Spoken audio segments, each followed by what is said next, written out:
ये कहानी है एक ऐसी कंपनी की जिसे हमने बचपन में देखा, लेकिन जवान होते होते ये कंपनी हमारी नजरों से ओझल हो गई। ये कहानी है जिद्दत पसंदी की, नए अंदाज को अपनाने की। मार्केट में जो कंपनियां जमाने के साथ नहीं चलती, जमाना उन्हें फरामोश कर देता है, उनका नाम तक बाकी नहीं रहता। ऐसी कितनी ही शानदार चीजें हमने बचपन में इस्तेमाल की हैं, अब वो नजर नहीं आती। इसकी वाहद वजह जमाने के बदलते तौर तरीकों के मुताबिक खुद को ना बदलना है। कोडिक एक ऐसी कंपनी जिसने कैमरे बनाए, कैमरे की रील बनाई, फिर वो रील हमने महफूज रखी। आज कोडिक कंपनी नजर नहीं आती। इसके रील, इसके कैमरे मार्केट में सब नायाब है। रील वाले कैमरों का दौर खत्म हुआ, डिजिटल कैमरे उसकी जगह आए। ऐसा भी नहीं कि कोडिक कंपनी डिजिटल कैमरा नहीं बना सकी, उन्होंने बनाया, लेकिन शायद उस वक्त तक देर हो चुकी थी। डिजिटल कैमरा बनाते ही कोडिक कंपनी बैंकरप्ट हुई। कोडिक कंपनी ने दुनिया का पहला डिजिटल कैमरा बनाया 1975 में।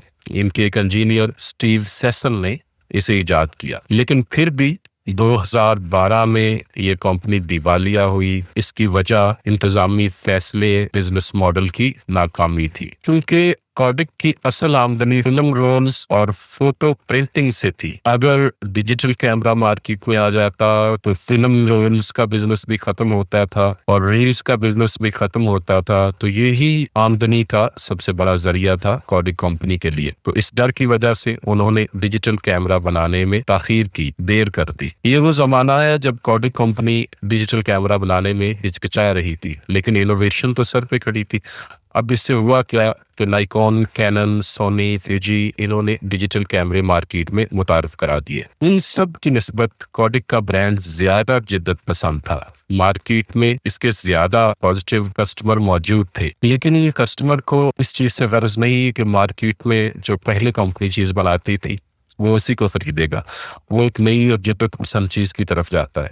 और ऐसा ही हुआ। कंपनीज ने जब कैमरे लॉन्च किए तो सोनी और कैनन, इनकी हुक्मरानी ज्यादा हो गई। लोग इस तरफ ज्यादा आ गए क्योंकि एक नई चीज थी, उस नई चीज को उन्होंने कबूल किया। अब जब ये सब कुछ हो गया, फिल्म रोल्स का बिजनेस खत्म होते देख के कोडिक ने नया बिजनेस मॉडल मुतारफ कराया, जिसमें नई टेक्नोलॉजीज शामिल थी। लेकिन ये कि उस वक्त सॉफ्टवेयर नहीं थे इनके पास, प्रिंट ऑन डिमांड की सर्विसेज नहीं थी, क्लाउड सर्विसेज नहीं थी। तो ये सारी चीजें ना होने की वजह से एक बड़ा झटका इस कंपनी को लगा। अब कंपनी के जो मालिकान है, जो लीडर्स थे, उन्होंने अपने रवायती बिजनेस को बचाने की कोशिश की। वो कई सालों से कोशिश कर रहे थे कि जो पुराना मॉडल है उसे ही कायम रखे। शायद वो इस काबिल ही नहीं थे कि नए मॉडल को अडॉप्ट कर सके। बस इसी उदेरबल ने, इसी चीजों में, इन्हीं मामलात में उनका फोकस पुरानी चीज़ों को संभालने में लगा रहा।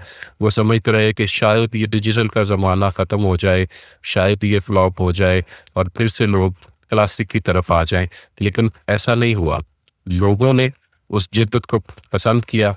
वो डिजिटल इनकलाब जो उनकी ज़िंदगियों में आया, आज तक चल रहा है। आप उसे मुख्तलिफ तरीक़ों से, फेसबुक, इंस्टाग्राम, क्लाउड स्टोरेज, हर तरह से आप देख रहे हैं। फिर यूँ हुआ कि कोडिक कंपनी ने कैमरों पर फोकस करना शुरू किया, डिजिटल कैमरों पर। लेकिन मार्केट बहुत आगे चली गई थी। अब लोगों का ध्यान कोडिक की तरफ नहीं गया। दुनिया बदल गई, कोडिक ना बदल सका, इसलिए कोडिक को फरामोश कर दिया गया।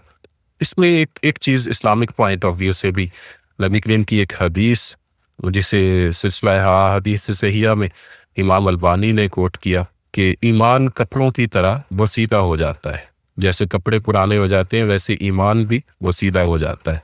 तो इसे बदलते रहा करो। लाइक इनोवेशन का जो पैटर्न है, ये नबी करीम ने भी हमें दिया हमारी अपनी जिंदगियों में, कि हम वो एक ही पैटर्न पे ना चलते रहे, थोड़ा सा उसे चेंज करें। लेकिन ये change according to the profit होगी, अकॉर्डिंग टू द कुरान होगी, ना कि ये हमारी अपनी मर्जी से। तो कोडिक कंपनी का सालाना आमदनी तकरीबन 16 अरब डॉलर, मुनाफा 2.5 अरब डॉलर। लेकिन 2011 तक आते आते ये रेवेन्यू 6 अरब डॉलर तक गिर गया। 2011 में जो फिल्में ये फरोख्त करते थे उसमें 34 मिलियन डॉलर की आमदनी होती है, लेकिन डिजिटल डिवीजन ने तकरीबन 349 मिलियन डॉलर का नुकसान किया। 2012 में यही कंपनी तकरीबन 7 अरब डॉलर की मकरूज थी। कोडिक का ज़वाल ये साबित करता है कि जिद्दत को तस्लीम करने में जब हम देर कर देते हैं तो कारोबार तबाह हो जाता है। डिजिटल तब्दीली ने इनका पूरा बिजनेस तबाह कर दिया। ये नए मॉडल्स की दौड़ में शामिल नहीं हो सके और इसका नतीजा ये निकला कि माली बहरान, कर्जों का बोझ और मार्केट से कम तर रह जाना, ये सब वो वजूहात हैं जिसकी वजह से एक नामी ग्रामी कंपनी, एक फेमस कैमरा, वीडियो कैमरा बनाने वाली कंपनी जवाल का शिकार हुई और इसका नाम तक बाकी नहीं।